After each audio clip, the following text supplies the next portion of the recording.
کھینچتی ہے، دھیرے دھیرے کھینچتی ہے. جب وہ باہر نکلنا چاہتا ہے تو ذرا بھی طاقت اس کا ساتھ نہیں دیتی ہے. تو اللہ تعالیٰ کہتے ہیں ہمارا پلان ہے آپ ہم پہ چھوڑ دے ایسے لوگوں کو، نافرمان لوگوں کو ہم سبق سکھانا جانتے ہیں. سنستدرجهم من حيث لا يعلمون، ہم ان کو دھیرے دھیرے جو ہے گمراہی کی طرف لے جائیں گے اور ان کو معلوم بھی نہیں چلے گا، ان کو معلوم بھی نہیں ہوگا. من حیث لا یعلمون، ان کو گمان بھی نہیں آئے گا یہ برباد ہو چکے ہوں گے، اور جب یہ بربادی کو دیکھ لیں گے تو پھر واپس نہیں لوٹ پائیں گے. ام تسألهم اجرا فهم من مغرم مثقلون، ان سے آپ ذرا پوچھیں کیا تمہارے پاس کوئی اس کا بدلہ ہے، کیا تمہارے پاس کا کوئی اجر ہے.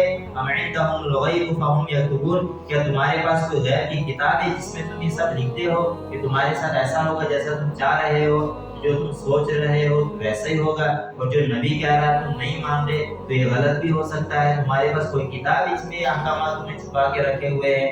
نہیں ہے. ام عندهم الغیب فهم یکتبون فاصبر لحکم ربک ولا تکن کصاحب الحوت اذ نادى وهو مکظوم.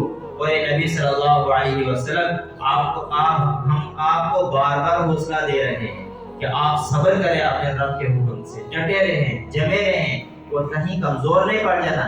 کبھی مایوس ہو کے سوچنے لگ جاؤ اور کہو کہ بس میں تھک گیا اب میں واپس چلا جاؤں. تو اللہ تعالیٰ نے ایک دوسرے نبی کی مثال دی تاکہ حوصلہ ملے. بار بار اللہ تعالیٰ اپنی نبیوں کو حوصلے کے ذریعے سے کم کرتے تھے، اور یہاں پر ہمارے نبی صلی اللہ علیہ وسلم پر یہ ابتدائی نبوت کے مراحل تھے. میں بار بار کہہ رہا ہوں یہ سمجھیں کہ ہمارے نبی صلی اللہ علیہ وسلم پر ابتدا میں کتنے مشکلات آئی. تو اس طریقے سے بہت سارے لوگ کہتے ہیں کہ ہم نے فلانی جگہ دین کا کام اسٹارٹ کیا تھا، ہم نے فلانی جگہ تبلیغ کا کام اسٹارٹ کیا تھا، لوگ تو پہاڑ توڑ دیے مصیبتوں کے، تانے اور گالیاں دے دے کے ہمیں مار دیا، تمہارا کوئی کام نہیں ہے، تمہارا جو ہے کچھ کام دھندا نہیں ہے، یہاں پر ہمیں پریشان کرنے آ گئے، ہمیں معلوم ہے اللہ کو کتنا ماننا ہے، ہمیں معلوم ہے نمازیں کیسے پڑھنی ہے. اس طریقے سے جھٹلاتے ہیں. کسی بھی دین کے کام کرنے والے کے کبھی بھی جھوٹ مت جھٹلا. کتنے مدارس والے ہوتے ہیں، مدارس کھولتے ہیں، لوگ اتنا تانا دیتے ہیں کہتے ہیں کہ کمپنی کھول لی ہے کاروبار کے لیے.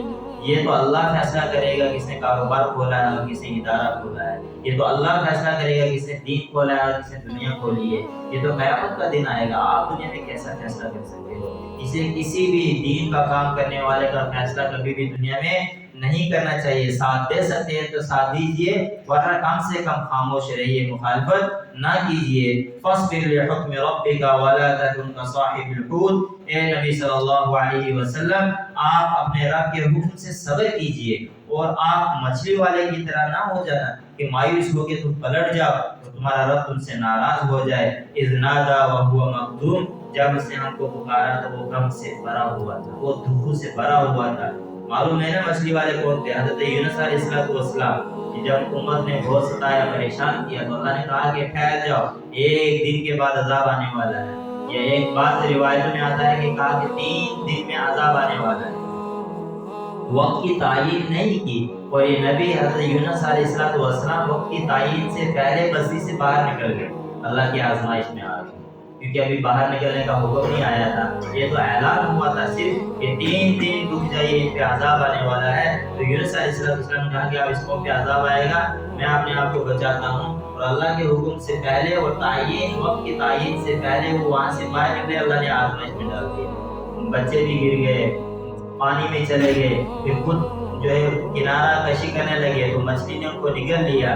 پھر مچھلی کے پیٹ میں ان کو احساس ہوا، پھر کیا کہا؟ لا الہ الا انت سبحانک انی کنت من الظالمین. حضرت یونس علیہ السلام پھر یہ تصویر کو ملی اور یہ پڑھتے رہے. پھر اللہ تعالیٰ نے آگے ان کی مدد کی. یہ تو بتایا، نبی صلی اللہ علیہ وسلم کو حوصلہ دیا کہ آپ بھی مایوس نہ ہو جانا. اگر طائف میں پتھر مارے ہیں، آپ ایک درخت کے نیچے بیٹھے ہو، اب آپ اپنے ذہن میں، اپنے دل میں یہ بات سوچو کہ اتنی دعوت دی یہ لوگ نہیں مانتے ہیں اور ماننے کا نام و نشان نہیں ہے.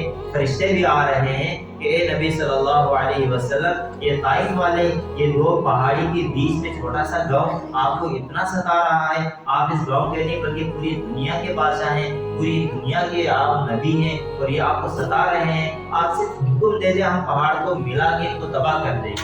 اللہ کے نبی صلی اللہ علیہ وسلم کو اللہ تعالیٰ نے حوصلہ دیا ہوا تھا، حوصلہ مل چکا تھا. اللہ کے نبی نے کہا نہیں، میں جو ہے رحمت للعالمین بن کے آیا ہوں، زحمت للعالمین بن کے نہیں آیا. میں بدلہ لینے نہیں آیا ہوں، میں تو ان کو کامیاب کرانے آیا ہوں. اگر میں ہی ان کو ناکام کرا دوں گا پھر وہ کامیاب کون کرائے گا؟ ہاں یہ بات ہے کہ اگر یہ نہیں مانتے تو کوئی بات نہیں، انہوں نے بھی کہاں زندہ رہنا ہے، 50 60 100 سال کے بعد یہ مر جائیں گے، ہو سکتا ہے کہ آنے والی نسلوں میں کوئی ایمان لے آئے اور وہ کامیاب ہو جائیں، میرا مقصد جو ہے، میرا مشن جو ہے وہ پورا ہو جائے گا۔